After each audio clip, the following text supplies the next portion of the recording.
Good afternoon, Lisa. Good afternoon, Andrew. What's that you've got between your legs? Hold it up. Because we do it. Yeah. Right. Yes. This one's for Terrance Dicks, isn't it? I'm sure he'd approve of Yeah, alcohol. and the fact that we're drinking, well, it's not champagne. No. Is appropriate for the series we're Yes. going to look at as well. So,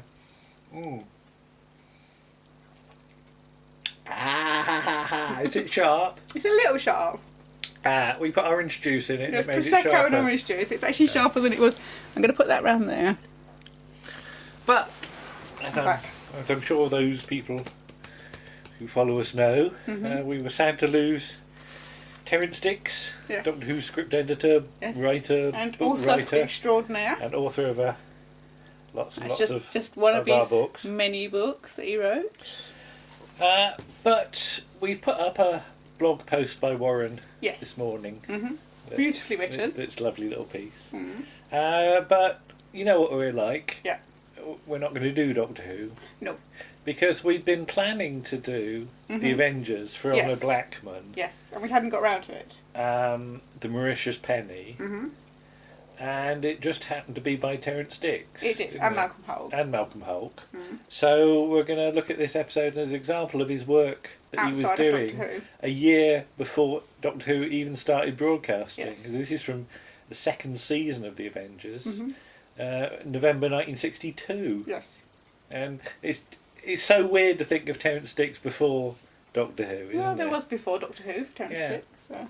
I mean, we haven't got any of his work on Crossroads, which No, is a shame. no, we did look because we've got a collection of a set of Crossroads episodes, and there's not one Terrance Dicks involved in it. There's one by Philip Hinchcliffe. There is one by Hinchcliffe. Yeah. And we've got his Oliver Twist, haven't we? Have we? I don't know. think we've I got couldn't some of the remember if we Dickens did. set. We do have 'cause some of that's the one with Terry Dickens. Malloy in.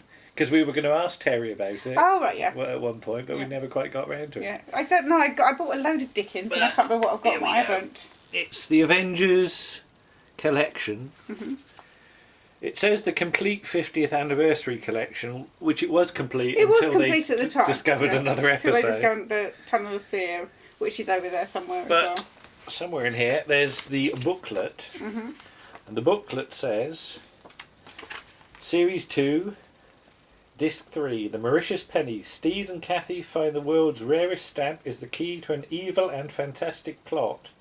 And apparently we've got the scripts for it on the disc Yeah, as I think the PDFs. PDFs are on there. Yeah, I might have to have a look at those later. if you can get it out. If I can get the discs out, 'cause This is it's all very, very stiff. weirdly designed that you actually have to hold the disc properly, so you And have me to drink. hold it and then dust it. So You can have your drink again I or put it not? right over there, so Okay. I won't lean out of shot again for the moment. But this episode's in reasonable nick, but Yeah. the sound's a bit of a problem, I It is. find. Yeah, I kept noticing. I don't know whether did they play the music into the studio. It's as live, Yeah. basically. So yeah. you'd get music, and I'd be thinking, "Hang on, is that incidental music? Is that like Steed listening to music?" But I always think this has got the wrong theme tune, because it's the do do do do do do do do do do. It's not the faster one that you get later. It's not the sort of what I'd call the proper Avengers.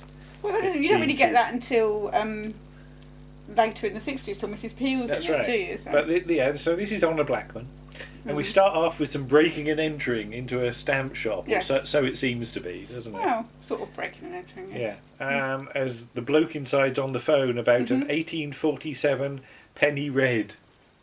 Mauritius Penny. A Mauritius penny red. Yeah. And the chap that comes in through the shop, he actually knows, doesn't he? Because he says hello, Yes. and then he gets shot. Yes. Yes.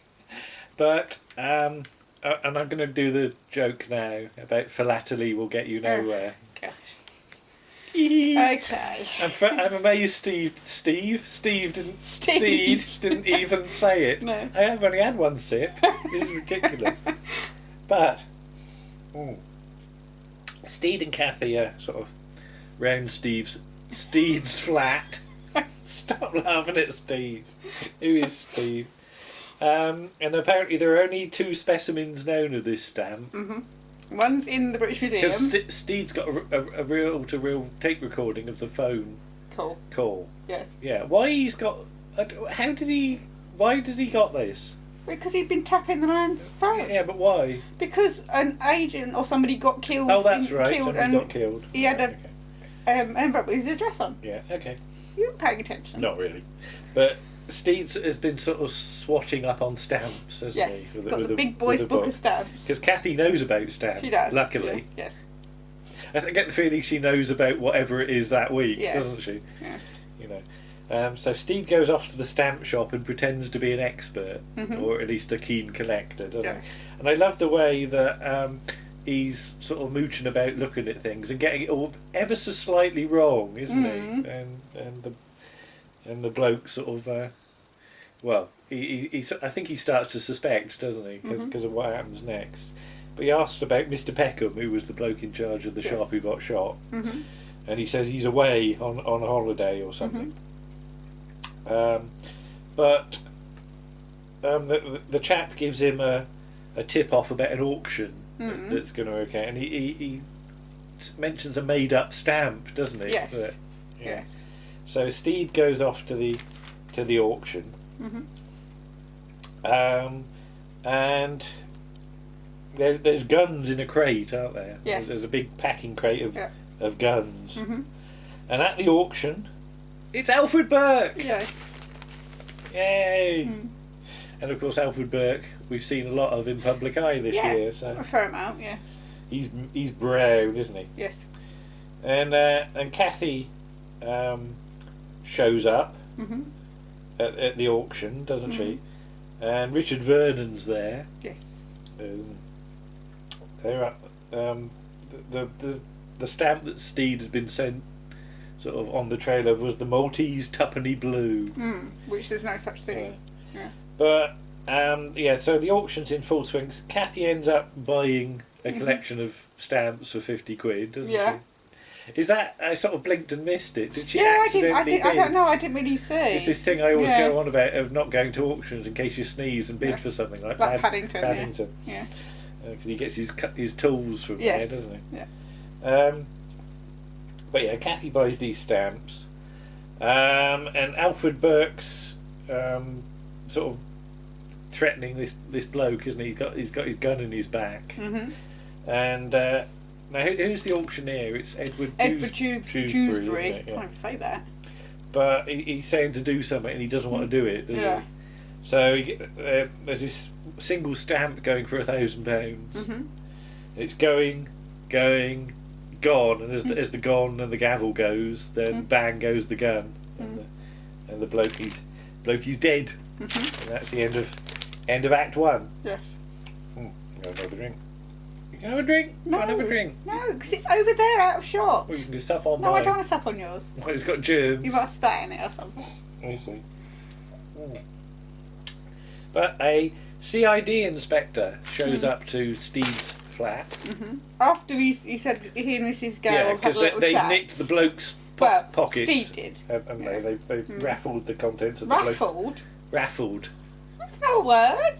Well, raffles steals things. Yeah, there's no verb to raffle. I'm sure there's a verb. They've he's rifled you mean? Oh. He rifled through his pocket. Or riffled it, I don't know. But the CID inspector and his bobby turn up with a search warrant, and they start going through Steed's bits and bobs. They find his gun in the drawer, which he's got a certificate for, and the wine cupboard, which the camera just shoots through the back of, doesn't it? Yes. And Steve's worried about putting his wine in the right place and getting sunlight on it. But then he notices that the bobby's got shoes with toe caps, which are the wrong shoes for a policeman. So we get the first of several fight scenes. Yeah, they're all slightly lackluster. Well, because this is studio stuff, and it's hard to do, I guess. Yeah. It's not like film where you're doing every blow as a separate shot. This is all a bit sort of rough and tumble. But then it's more real. More real, yeah. I was just going to say that. Yeah. Yeah, because the fight scenes you get on film are not like what real life would be. It's all a bit sort of rubbish. Yeah. Which fights are usually like, I suppose.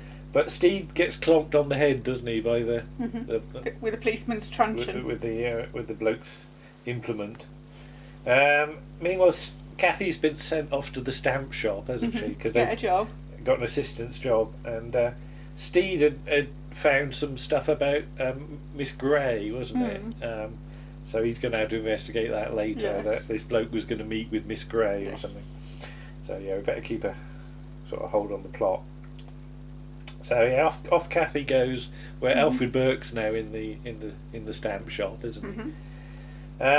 And Steed wakes up on the floor with somebody moving a Hoover about. Yeah, his cleaner's just cleaning around and it's him. just his daily woman, isn't Yes. it? And I just love the fact how matter of fact she is. That the fact that he's out cold on the floor. Yeah. You know. Have you finished your sleep? And I've tidied up because it was a right old mess. Yes. And I'd never seen her before. I don't know whether she's in it much, but yeah, just like the idea that, you know, anything that happens to Steve, she's completely oblivious to. Because you've got his dog here as well, haven't Yes. you? It's, Freckle. yeah. Because But, it's a Dalmatian. yeah. But yeah, so Richard Vernon comes into the stamp shop,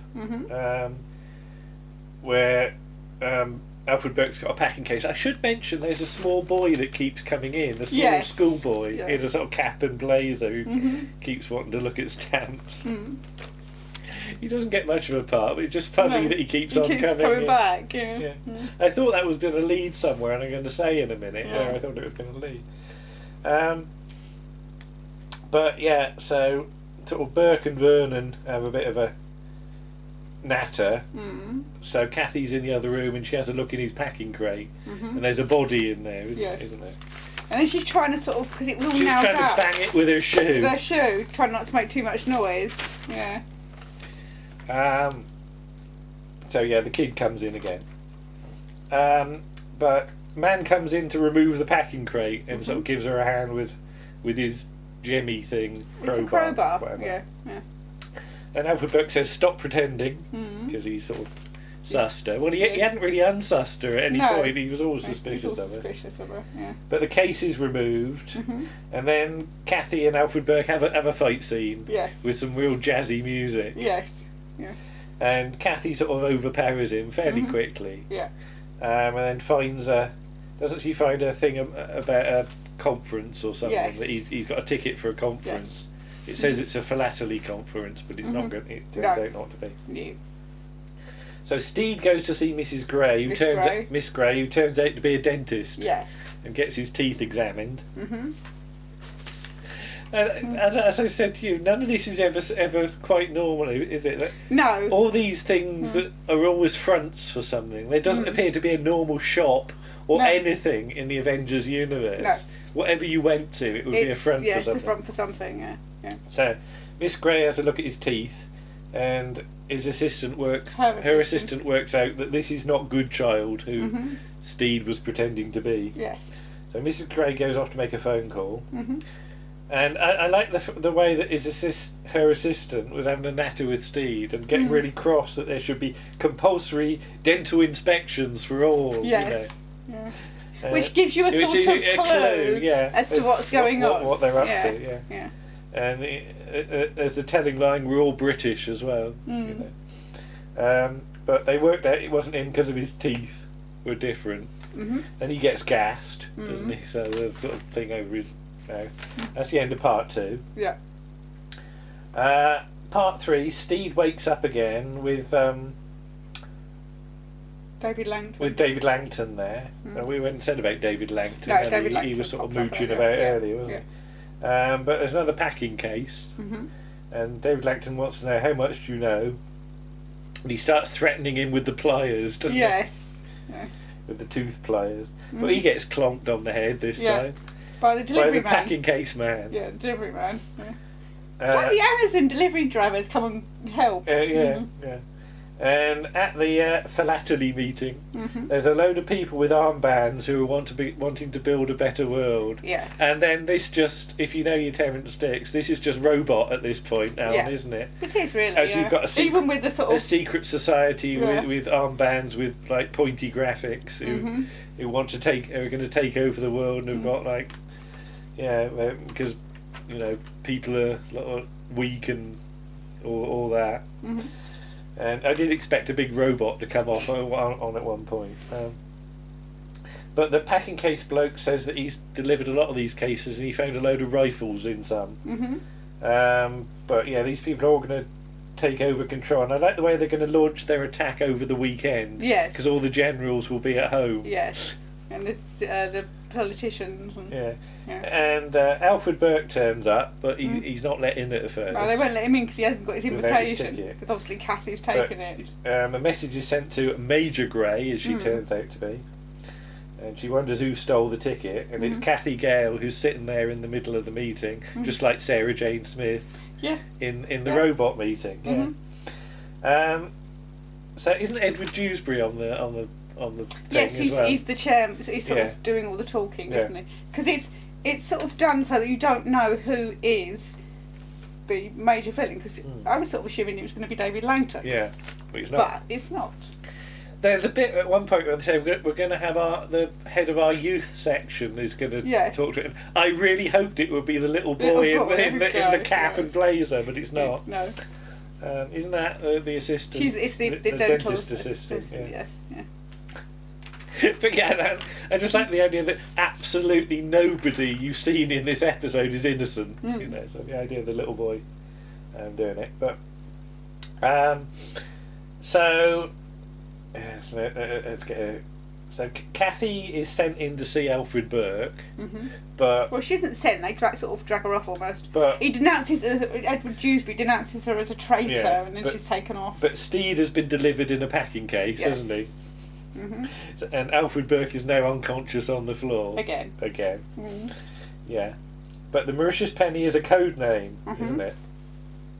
Which turns out to be for Richard Vernon. Yes. Who does actually say nothing can stop us now at one point. So it's all this stuff about strong leadership and make the country great again and go back it back to the old values, and, because things were better then. And so we end up with Richard Vernon, Alfred Burke, Kathy and Steed in the room. And Alfred Burke manages to overpower Kathy by pulling her shoe. Yeah. It's like really rubbish, isn't it? It is. Oh, you've pulled my shoe, I've fallen over. It really is like the Jack Douglas fight scenes. But then again, you get another one in a little while. Yeah. Because he's training the gun on them, and Richard Vernon says if they move, shoot them. Now, what happens? Steed makes a dash for him. All he has to do is pull the trigger. But it's like I said to you, it's a wonder Steed didn't go, look over there, and he looks. It's just the fact that everybody is slightly rubbish. Yes. But I like this. Yeah, it makes it very British. Yeah, that's the thing. Very British. If this was some other series, it'd be a lot slicker. You just wouldn't get this. And I love the slightly bumbly nature of it all. So yeah. So Richard Vernon is giving this sort of talk to the meeting, and he says, unfortunately our plans must be postponed, as the camera pulls back and nearly smacks into the scenery at one point to show Steed and Kathy with training machine guns on them all. So then we cut back to Steed's flat where Elsie is still doing the cleaning. Yes. I think is it another day? Yeah, it must be another day. And then they've got the delivery of stamps that Kathy bought that they start to go through. That Steed paid for. But but he's got a good one in there, isn't he? He's got one with all four sides. Well, so she says. I think she might be making it up because he pulls her face at the end. But yeah, as with so many Avengers episodes, just look at that cast list. Yeah. Yeah, it is an amazingly good cast list. Because you're just ticking them off as you go through. And when you get Alfred Burke in a really small part, like he's got. Well, I mean, this is slightly before the episodes that we've seen of Public Eye. Yeah. But yeah, so then there's Terrance Dicks and Malcolm Hulke, and I just love the fact that Terrance Dicks, when in a hurry to write Robot, I don't know how much of a hurry he was in, falls back on this. Yes, he goes, oh, that one was a good one, I'll do that again. Yeah, because all the elements 12 are years, there. Yeah, it's 12 years more difference. Yeah. And just this, the last third of this episode suddenly feels very familiar. It does.